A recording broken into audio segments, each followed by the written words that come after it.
আশা করি সবাই ভালো আছেন। আজকে হচ্ছে আমরা চ্যাপ্টার ওয়ান এর প্রথমে দেখছিলাম হচ্ছে ইন্ডেক্সিস, আজকে সার্ট দেখবো। সার্ডে হচ্ছে কিছু রুল আছে যেগুলো আমাদের বুঝতে হবে, যেমন রুট ওভার এ বি হইলে root A into root B মানে হচ্ছে রুটের ভিতরে যেটা আছে মাল্টিপল আকারে সেইটা হচ্ছে আলাদা করে আমরা রুটে লিখতে পারতেছি, আলাদা আলাদা রুটে। যেমন রুটের মধ্যে ছিল রুট এ বি, এখান থেকে আমি আলাদা করে root A into root B লিখতে পারতেছি। তারপরে root over A divided by B যদি হয় সেটাকে আমরা আলাদা করে কিন্তু রুট এ রুট বি লিখতে পারতেছি। এইগুলা না মনে রাখলে আমরা সার্চ করতে পারবো না। তারপরে হচ্ছে root over A divided by root over B, এটা হচ্ছে বেসিক্যালি ডিনোমিনেটরটাকে রেশনালাইজ করতে, কিভাবে রেশনালাইজ করতে হয় সেটা এই প্রসেসটার মাধ্যমে বোঝা যায়। Root A divided by root B আছে, এখানে ডিনোমিনেটর যেটা আছে সেটা হচ্ছে, সেটাকে দিয়ে যদি নিউমারেটর আর ডিনোমিনেটর ডিভাইড করা যায় তাহলে হইলো রেশনালাইজ হবে। এখানে একটা বিষয় হচ্ছে যে আমাদের তো দুইটা, যখন আমরা ডিনোমিনেটরে ওইটা মাল্টিপ্লাই করবো নিউমারেটরেও করতে হবে যাতে ওভারঅল কোনো চেঞ্জ ওইভাবে না আসে, আর যে যাতে লজিক্যাল হয় জিনিসটা। তো এটা করলে রুট ওভার এ ইন্টু রুট ওভার বি করলে কিন্তু দুইটার পাওয়ারই হচ্ছে হাফ, যেহেতু পাওয়ার হাফ হইলে তাদের রুটের ভিতরে যা থাকে সেই দুইটা মাল্টিপ্লাই আকারে থাকে এক রুটের মধ্যে এসে। আর root B into root B করলে আমরা বি পাবো, কারণ আমরা ইন্ডেক্সিস এর রুল অনুযায়ী জানি যে B to the power half into B to the power half করলে B to the power half plus half হয়, তার মানে হচ্ছে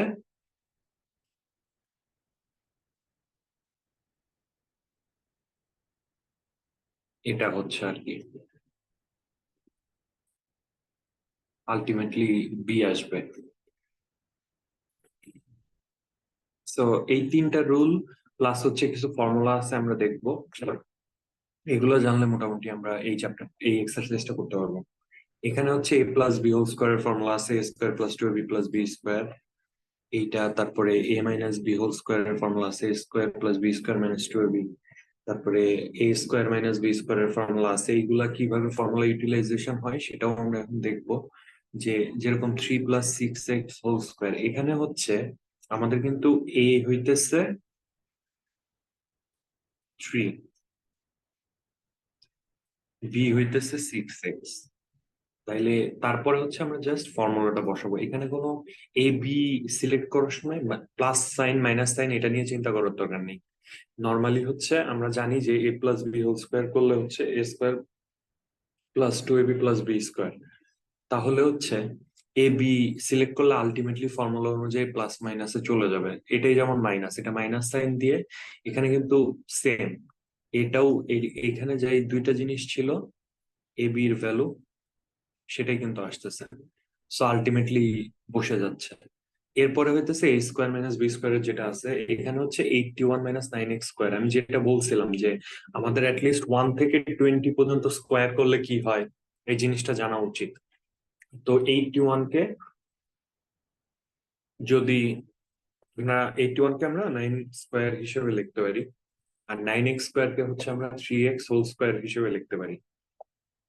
সো আলটিমেটলি এটা কিন্তু A square minus B square হয়ে যাচ্ছে। A square minus B square formula হচ্ছে A plus B into A minus B. এখানেও আমি কিন্তু এই পার্ট থেকে এ আর বি ডিডিউস করতে পারতেছি না, আমার ডিডিউস করতে করার জন্য এই পার্টে আসতে হচ্ছে। এখান থেকে আমরা বুঝতেছি যে এ হইতেছে 9 আর বি হচ্ছে 3x।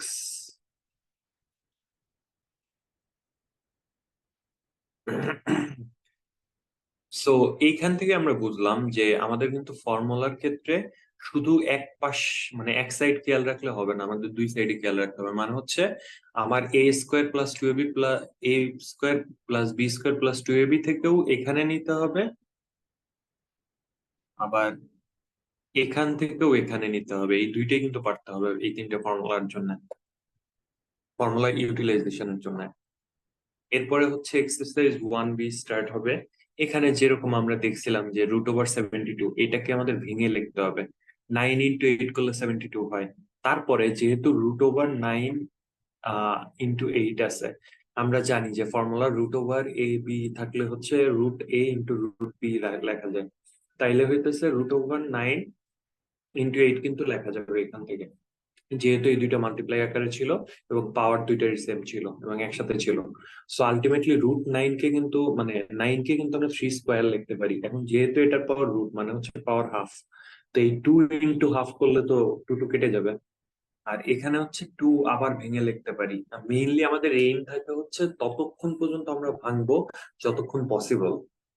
তো তাই বলে 1 দিয়ে ভাঙে কোনো লাভ নেই, হ্যাঁ, তাতে কোনো কিছু চেঞ্জ আসবে না। তো 8 যেটা আছে, 8 কে হচ্ছে আমরা ভেঙে 2 × 4 করতে পারি। এটা আবার আমরা ভেঙে লিখতে পারি √2 √4।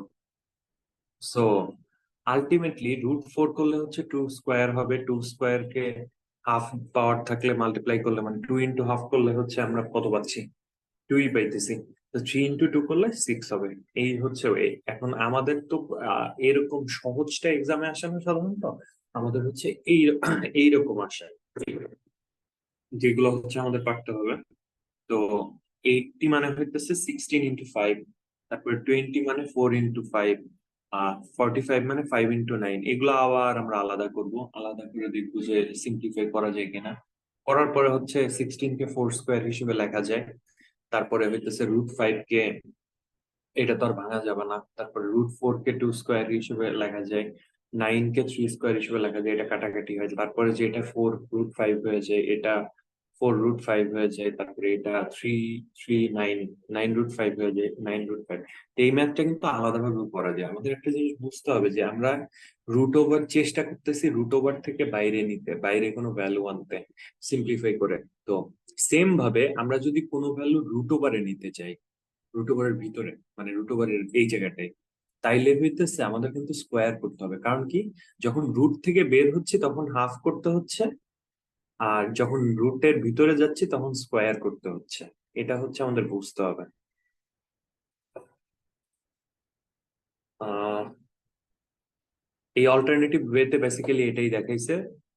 আর অল্টারনেটিভ ওয়ে দেখানোর মেইন রিজন হচ্ছে যে আপনারা যাতে বুঝতে পারেন কোন জিনিসটা সহজে করে তাড়াতাড়ি করা যাবে। যেমন এখানে √80 আছে, এখানে 2 √20 আছে, তাহলে 2 যদি রুটের ভিতরে দেই 2 স্কোয়ার হয়ে যাবে, এটা √80 হয়ে গেল। √80 কাটা, যেহেতু সাইন আলাদা আর ভ্যালু এক। আর এখানে হচ্ছে 3 আছে, এখানে 9 আছে, তো 9টাকে রুট করলে আমরা জানি 3 আসবে, কারণ 3 স্কোয়ার হবে, 2 আর হাফ কাটাকাটি হয়ে যাবে। আলটিমেটলি এটা 339 √5 হচ্ছে। সো আমাদের অবশ্যই ইজিয়ার পাথটা কিন্তু সিলেক্ট করতে হবে, যাতে করে আমরা সময় কম নষ্ট করি, প্লাস আমাদের জন্য ইজিয়ার হয় ম্যাথটা পারতে। এখানে হচ্ছে রেশনালাইজ করা, যেটা আমরা দেখছিলাম, রেশনালাইজ হচ্ছে √12 / √156 আছে। এখানে আমাদের কি করবো, আমরা জানি যে ডিনোমিনেটরে যেই রুট রুট থাকলেও এটাকে রেশনালাইজ করতে হয়। তো এটাকে রেশনালাইজ করতে হচ্ছে সেম ভ্যালু সেম রুট দিতে হবে, মানে মোট কথা সেম জিনিসটা দিতে হবে। দেওয়ার পরে এখন আমাদের তো নিউমারেটরও এটা দিতে হবে। দিয়ে তখন হচ্ছে নিচেরটা দেখা যাবে √156, আর √156 করলে √150 মানে শুধু 156 আসবে। আর 4 × 39 করলে হচ্ছে 156 হয়, মানে এই রুটটা নিউমারেটর। সো এখান থেকে আমরা বলতে পারি 4 × 13 × 13, 39 কে ভাঙলে হচ্ছে 13 × 13 হয়। তো 13 আর 3 তো কোনোভাবেই ভাঙা সম্ভব না, কিন্তু আমরা আলাদা করে দেখতে পারি যে কোনোভাবে সিম্পলিফিকেশন হয় কিনা। তো এখানে যেহেতু √4 আছে, এখানে √3 আছে, এখানে √4 আর √3 বাইরে আনলে কিন্তু আমরা ওই দুইটা মাল্টিপ্লাই করতে পারবো, √4 এর সাথে √4 আর √3 এর সাথে √3। সো √3 মাল্টিপ্লাই করলে 3 আসবে, আর √4 × √4 করলে 4 আসবে, আর √13টা থেকে যাবে। আলটিমেটলি কিন্তু কাটাকাটি করে 4 দিয়ে 156 কাটলে 39 আসবে, 39 কে 3 দিয়ে কাটলে 13 আসবে। √3 13 ÷ 13 চলে আসলো। এই হইল ই। এই ম্যাথটা আমি নেট থেকে নিছি, নেট থেকে নিয়ে করছি, কারণ এই ধরনের ম্যাথ ইম্পর্টেন্ট। আর এটাই ফর্মুলা ইউটিলাইজেশনও চলে আসতেছে। তো এখানে 3 - √5 আছে। তো এটাকে যদি রেশনালাইজ করতে চাই, আমরা 3 + √5 করতে পারি, লিখতে পারি। তো এটাকে নিউমারেটরও রাখতেছি আবার ডিনোমিনেটরও রাখতেছি। আলটিমেটলি কিন্তু মাল্টিপ্লাই করলে নিউমারেটর 2 × 3 6, তারপর 2 × √5 হচ্ছে 2 √5। তো 3 স্কোয়ার - √5 হোল স্কোয়ার করলে হবে হচ্ছে 9 - 5। এখানে হচ্ছে 6 + 2 √5, এটা 4, 2 কমন নিলে হচ্ছে 3+√5 হয় আর এখানে 2 হয়। তো এটা হচ্ছে সিম্পলিফাইডটা। তো আমরা আশা করি বুঝতে পারছি সার্ডে কিভাবে সার্ড সলভ করতে হয়, সিম্পলিফাই করতে হয়, তারপরে রেশনালাইজ করে ডিনোমিনেটর কিভাবে রেশনালাইজ করতে হয় সেটা শিখলাম। তো সার্ডে বেসিক্যালি এই জিনিসগুলো আছে, আমি এখানে দেখাই দিছি যে কোন ম্যাথ গুলা ইম্পর্টেন্ট এই এক্সারসাইজে। আপনারা তারপরেও আমি সবসময় বলবো যে সবগুলো ম্যাথ করলে আরো ভালো হবে, আপনার আন্ডারস্ট্যান্ডিং বাড়বে, তারপরে যেহেতু ওয়ার্কিং বাড়বে, আপনার মনে থাকবে বেশি বিভিন্ন ওয়ার্কিং। তো এটা একটা ছোট ভিডিওই ছিল মোটামুটি। এরপরে হচ্ছে আমি লগারিদমের যে মানে এই চ্যাপ্টার 1-এর যে সাব চ্যাপ্টার লগারিদম, ওইটা সম্বন্ধে হচ্ছে পুরোটা বলবো। তো অবশ্যই ইন্ডাইসিস সার্ট খুব ভালোভাবে বুঝে রাখবেন, এছাড়া লগারিদম করতে সমস্যা হবে। সবাই ভালো থাকবেন, আর অবশ্যই লাইক এন্ড সাবস্ক্রাইব করবেন যাতে আমি মোটিভেটেড থাকি পুরা বইটা কমপ্লিট করতে, তারপর কোশ্চেন পেপার সলভিংও দিয়ে দিতে। Thank you.